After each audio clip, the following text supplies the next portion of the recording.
Good morning and welcome to Breakfast News with the Sentinel. I'm Oinitam.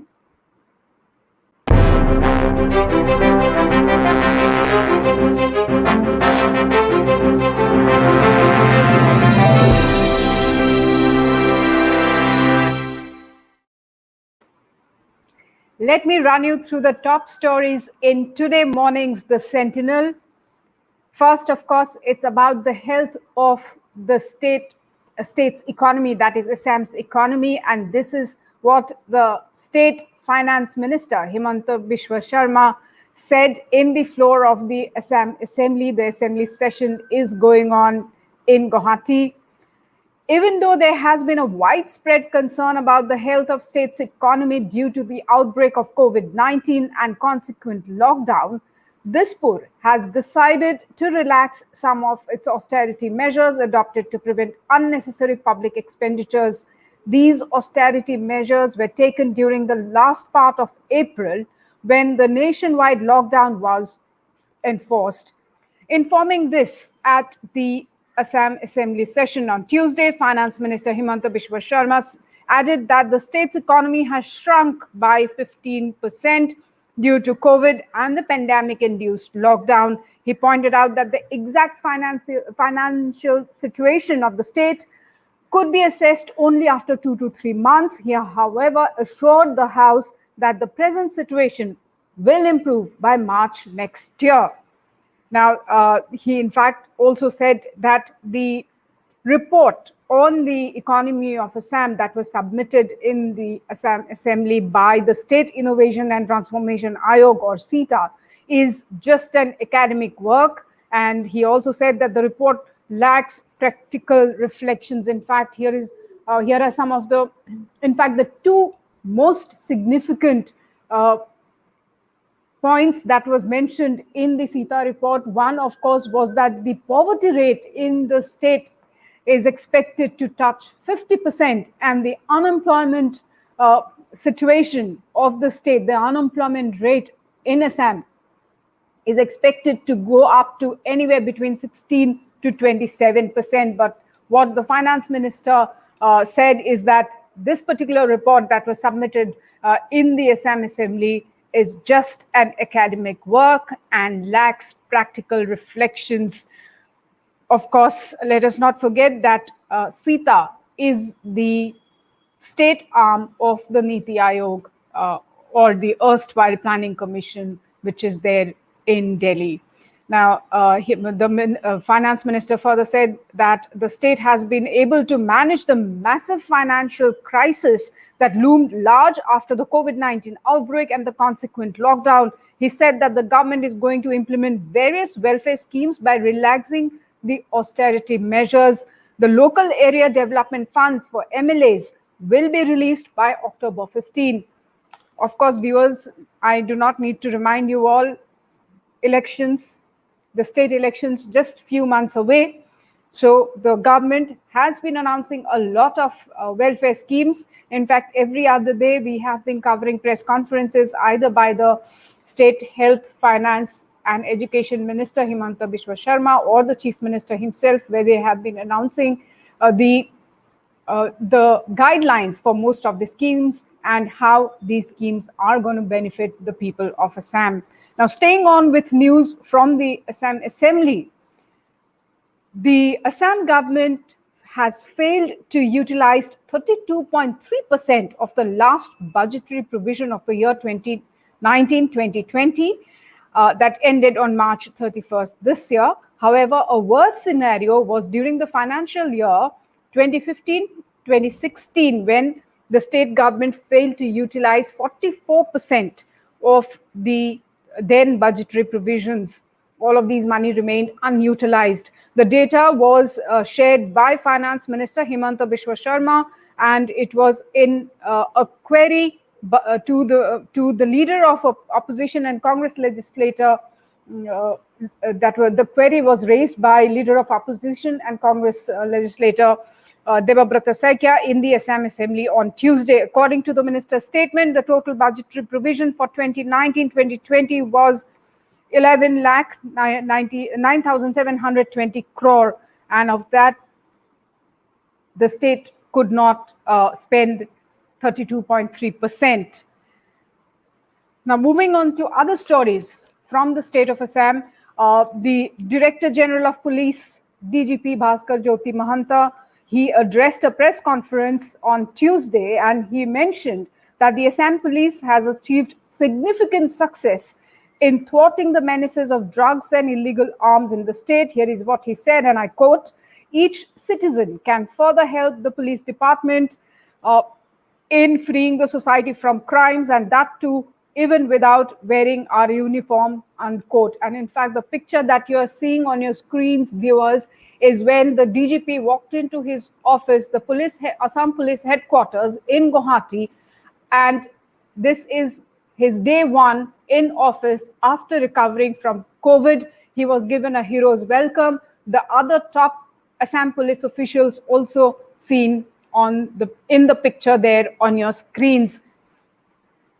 So, in fact, addressing the press conference, the DGP said that the police registered 601 cases and arrested 1,000 persons between June 26 and August 31 in connection with the sale, transportation, and alluring the younger generation towards illegal drugs and narcotics substances. He further said that in the last 2 months, the police seized 10 kg of heroin, a huge quantity of ganja, 8,000 kg of opium, and 50,000 cough syrup bottles used by drug addicts. So a big haul there as far as all these drugs are concerned, and a lot of success for the Assam Police. Now, little bit of update on the COVID situation in Guwahati and in the state of Assam. The health department has once again sounded an alert in the state's capital city after the COVID-19 positivity rate jumped from 5% to 12%. Sources in the health department said that even though the positivity rate went down to 5% in the city during the middle of August, there is a spike in positive cases in the last few days. The prime reason for such spike is not wearing of masks and violation of social distancing norms in different parts of the city. Now, of course, it is extremely alarming. The positivity rate going up to 12% from just 5% is really significant and extremely alarming. Meanwhile, the number of total COVID-19 cases in the state has gone up to 111,724. The number of active cases stands at 24,514. People discharged stands at 86,892, and the number of deaths have gone up to 315. So a really scary situation as far as the COVID situation is concerned in Assam, but particularly in the city of Guwahati. And the Assam Chief Secretary, Kumar Sanjay Krishna, has been warning people time and again, and he had also mentioned that strict action would be taken against COVID-19 protocol violators, people found not wearing masks or not maintaining social distancing. Strict action would be taken against them. And in fact, he also said that if the cases continue to rise, the government might be left with no other option but to impose another round of lockdown, though that is something that the government definitely does not want to do, simply because we are already seeing a huge negative impact on the economy, and another round of lockdown, needless to say, is going to hit each one of us extremely hard. And now with the reports coming in, being mentioned in the Assam Assembly about the health of the economy, and it's not just the health of Assam's economy, India's economy is in distress. So another lockdown, we all know what is going to happen. So we better be careful and stay safe. And of course, there are the other health consequences too. It's not just the economy that's going to take a hit, but facts like decreasing supply of oxygen in the state of Assam could be another cause of worry. Lack of ICU beds, all these things, I think, viewers, it's time we really take care of ourselves and stay safe. Now, moving on to some other good news, in fact, The hand-woven scarves of Barpeta are set to become global due to a joint effort of the Indian Army and Asim Foundation. Now, there is this little instance that has been mentioned here in this story here in the Sentinel this morning. When 49-year-old Kalpana Burman of Sarbhog village got associated with a venture being undertaken by Indian Army and Asim Foundation to enhance the traditional designs as per requirement of Indian metros and Western nations, little did she realize that her traditional skill would get such appreciation. The project aims at improving economic condition and providing an opportunity to earn through self-employment. The creativity of women of Assam is being taken to the next level by modifying traditional designs to modern needs to make them lucrative for international market. Of course, a very, very good news there for the weavers of Barpeta in particular, and of course of Assam. In fact, here's some news about the rainfall, the monsoon that the northeastern states have received in the past few months. The 4-month-long monsoon has so far been erratic in the northeastern region. 4 of the 8 northeastern states, including Assam, have received excess rain, while the remaining 4 reported a deficit. According to the Indian Council of Agricultural Research scientists, the erratic monsoon is likely to affect both the Kharif and the Rabi crops in the region. According to the records of the Indian Met Department, till August 31st, Sikkim recorded excess 65% rain, Meghalaya 19% excess, Arunachal Pradesh 6% in excess, and Assam 5% in excess. Manipur recorded a deficit in rainfall, 49% for Manipur, Mizoram 30% less rainfall, Nagaland 26% less, and Tripura 18% less. So things are just getting worse for the states of Northeast. The monsoon, of course, has always been one big issue for the whole of India, the agrarian economy that we are. Now, moving on to news from the other states of the region. The president of the National People's Party, that's NPP, and Meghalaya Chief Minister Conrad Sangma laid the foundation stone for the new office headquarters of NPP in Shillong on Tuesday. The foundation stone laying ceremony was held in the presence of NPP State President and Rajya Sabha member Dr. W.R. Khaluki, D.D. Lapang, Chief Advisor, Government of Meghalaya, Baldit Sangma, and the office bearers of the National Committee of the party. That's the tweet from Conrad Sangma, and those are the pictures after the foundation stone laying ceremony for the NPP headquarters. Sangma also spoke about how former President of India, late Pranab Mukherjee, and his father, P.S. Sangma, worked together for many years and how they held each other in high esteem. Sangma spoke about how the NPP was very fortunate to gain the land for the construction of the new office and informed that the construction work is estimated to be completed within 12 to 14 months. He also stated that similar foundation stone laying ceremonies are being held in Tura and Imphal simultaneously. So the NPP coming up with their own offices very soon. On to the COVID situation in the state of Meghalaya, the number of active cases has moved up to 1,193, 72 new cases recorded on Tuesday, 73 recoveries also recorded on Tuesday, and the death toll stands at 12. As far as the COVID update from Arunachal is concerned, here the caseload has gone up to 4,112 and 78 new cases reported. The state of Arunachal Pradesh has 1,220 active cases.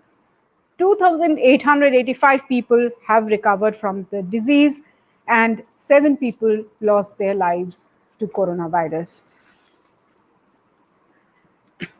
Meanwhile, Arunachal Pradesh has also decided to test everyone entering the state.